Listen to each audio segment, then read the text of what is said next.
Narito ang mga barangay na milyon-milyon ang pondo na binarubol ng Governor ng Masbate na si Governor Antonio Co at Mayor Fernando Talisic. Narito ang ating pagdodokumento sa bayan ng Esperanza, Masbate, tungkol sa mga maanumalyang mga proyekto ng Kapitolyo. Ito ay sa pamumuno ni Masbate Governor Antonio T. Co. Nagsimula ang mga proyektong ito noong 2018 nang mag-loan sa bangko ang prebensya sa DBP Bank o Development Bank of the Philippines. Kabilang dito sa naturang loan ay ang road opening road rehab sa bawat bayan ng Masbate.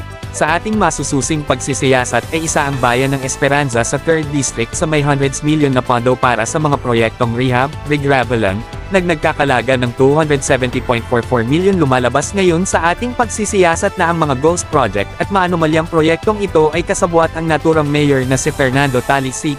Ayon sa mga residente, ang mayor lang ang nakakaalam at mga opisyal ng Esperanza ang nakakaalam kung saan barangay ang pwede paglaanan ng proyektong mga ito, ngunit ayon sa mga residenteng nadaanan ng mga proyektong ito ay wala silang naramdaman pagpetrabaho ng maayos. Ito ay ginagamitan lang ng grader ng Esperanza. Ang tanong ng residente, ito na ba yun na ba ang proyektong road rehab at regravelang ng Kapitolyo sa pamumuno ng governor na aming binoto? Dagdag pa ng mga residente, ito ay isang panluloko sa aming mga magbubuwis at mahihirap na mamayan. Ang BMP Daily News Update Team ay makailang beses nating binalikan ang mga proyektong pinundohan, ngunit hindi pa rin ipinapatrabaho. Ngunit ganun pa rin naman ang kalsada, papadaanan lang grader at iiwan na, kaya ang perang para sana sa mga proyektong ito ay ginamit na sa eleksyon noong 2022, kaya lumalabas na ghost project ang mga ito. Narito ang mga barangay na milyon-milyon ang pondo na binarubol ni Masbate Governor Antonio Co at Mayor Fernando Talisic. Number 1 Rizal Bondocan Road, nagkakahalaga ng 6.98 million na ebiding December 19, 2019.